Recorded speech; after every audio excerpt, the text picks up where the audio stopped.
This is the first night of Navaratri. ये नवरात्रि की पहली रात है। ये रात और ये दिन, ये आने वाला दिन ईश्वर की स्त्री प्रकृति को समर्पित है। Durga, Lakshmi and Saraswati. Durga, Lakshmi और सरस्वती को स्त्री प्रकृति के 3 आयामों के प्रतीकों के रूप में इस्तेमाल किया जाता है। वे अस्तित्व के 3 मूलभूत गुणों तमस, रजस और सत्व का प्रतीक भी हैं। Tamas literally means inertia. तमस का अर्थ है निष्क्रियता, रजस का अर्थ है क्रिया, जुनून। सत्व एक तरह से सीमाओं को तोड़ना, विलीन होना, पिघलना और एक हो जाना। Among the 3 celestial objects, इन 3 खगोलीय वस्तुओं में जिनसे हमारे शरीर की रचना बहुत गहराई से जुड़ी है, धरती, सूर्य और चंद्रमा, इनमें धरती माँ को तमस माना जाता है। सूर्य रजस है, चंद्रमा सत्व है। those who जो लोग शक्ति की, अमरता की,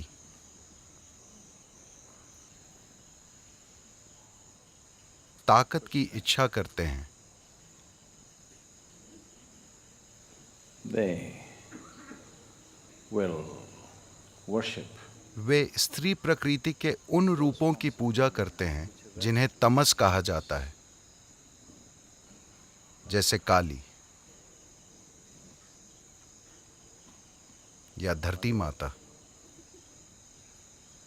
those who aspire for wealth. जो लोग धन दौलत की, जुनून की, जीवन की And various other.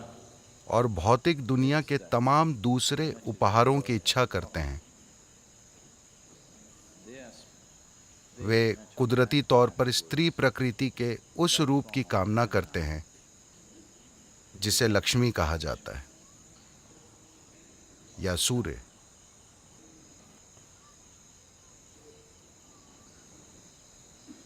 Those who aspire for जो लोग ज्ञान की, बोध की, परे जाने की,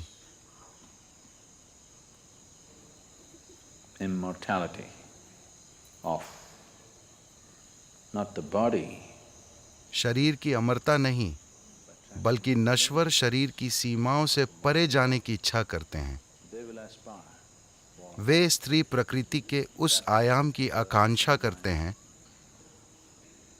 which is referred to as जिसे सत्व कहा जाता है, जिसका प्रतीक है सरस्वती या चंद्रमा। ये तीनों अगले 3 दिन एक एक करके आएंगे। इसे इस रूप में व्यवस्थित किया गया है क्योंकि आखिरकार हम धरती से ही निकलते हैं और हम एक सक्रिय जीवन जी सकते हैं जिसे रजस कहते हैं, देवी की दूसरी प्रकृति।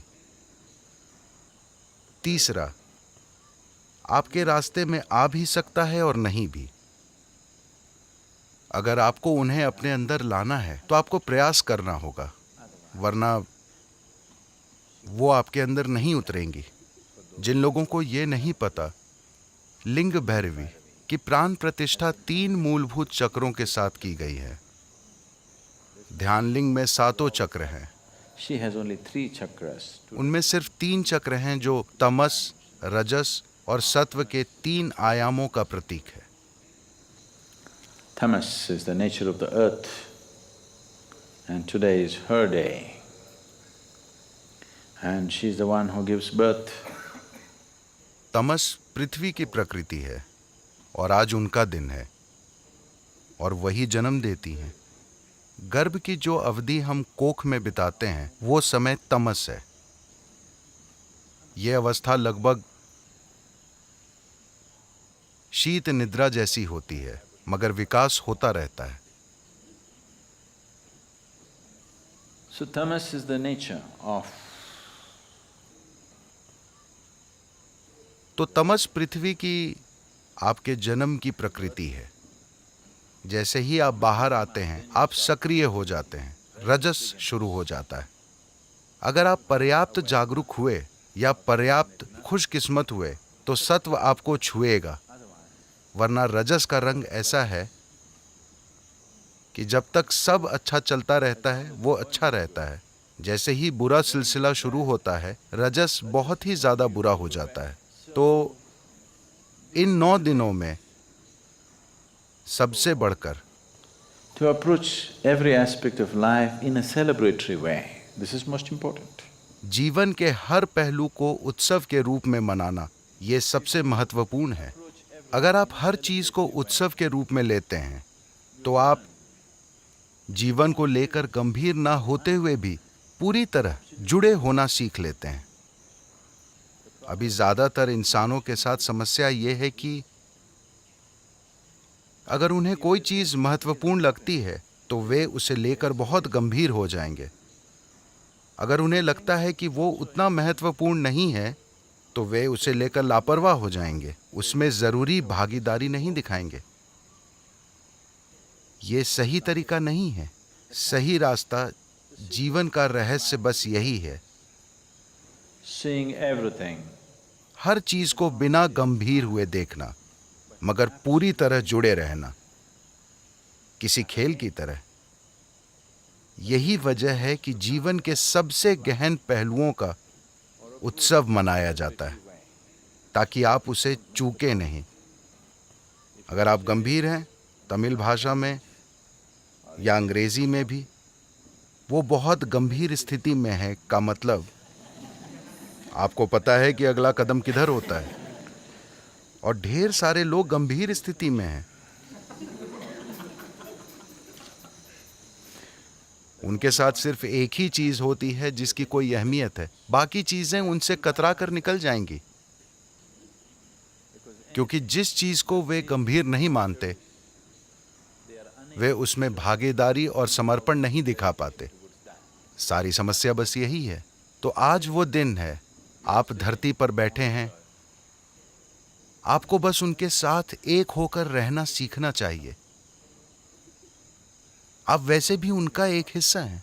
जब उनकी मर्जी होती है केवल तभी वे आपको निकालती हैं, जब वे चाहेंगी वो आपको खींच लेंगी। तो जो पूरी तरह निष्क्रियता थी वो गतिशील रजस बन गई है। ये जीवन शायद सभी सीमाओं के परे चले जाए या शायद उसी चीज में वापस चले जाए। दुर्गा लक्ष्मी, सरस्वती कभी नहीं हुई।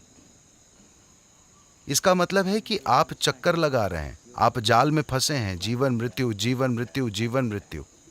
दूसरे आयाम का आना अभी बाकी है। ये दोनों तो वैसे भी होंगे। जो निष्क्रियता की अवस्था में है वो रजस और सक्रियता की स्थिति में आएगा और फिर कुछ समय के लिए वापस निष्क्रियता की अवस्था में और फिर सक्रियता की अवस्था में चला जाएगा। ये एक व्यक्ति के रूप में आपके साथ हो रहा है, ये पृथ्वी के साथ हो रहा है, ये आकाश गंगा के साथ हो रहा है, ये पूरे ब्रह्मांड के साथ हो रहा है। वो निष्क्रियता की स्थिति में जाकर फिर सक्रिय होता है और फिर निष्क्रियता की अवस्था में चला जाता है। मगर महत्वपूर्ण चीज ये है कि इसमें इस चक्र को तोड़ने और परे जाने की क्षमता है। तो देवी के इन 3 आयामों की भैरवी या लिंग भैरवी के रूप में प्रतिष्ठा की गई है। आपको अस्तित्व और पोषण के इन आयामों को अपने लिए प्राप्त करने में सक्षम होना चाहिए, क्योंकि आपको इन तीनों की जरूरत है। पहले 2 की जरूरत आपकी अच्छी जिंदगी और खुशहाली के लिए है। तीसरा परे जाने की आकांक्षा है। तो नवरात्रि इसके साथ शुरू होती है। यह न सिर्फ एक शानदार प्रतीक है, बल्कि ये ऊर्जा के स्तर पर भी सच है। हर महीने, सिर्फ साल में एक बार नहीं, अमावस्या के बाद हर महीने पहले 3 दिन ऐसे होते हैं। अमावस्या निष्क्रियता की अवस्था है, जिसमें पांचों तत्व अपने अंदर एक तरह के एकीकरण से गुजरते हैं। अगला दिन हल्की निष्क्रियता का होता है, फिर वो सक्रिय होता है। इसके बाद परे जाने की गुंजाइश होती है। चंद्रमा प्रकट होने लगता है, जो निष्क्रियता की अवस्था में और उसके बाद सक्रियता और उलझन की अवस्था में था, उसने अब परे जाने की एक संभावना खोली है। of transcendence. ये हर महीने हो रहा है।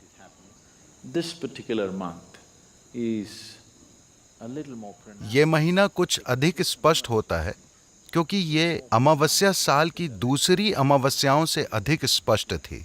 सभी 12 या कभी कभी 13 अमावस्याओं में से ये सबसे शक्तिशाली होती है, जो कल थी।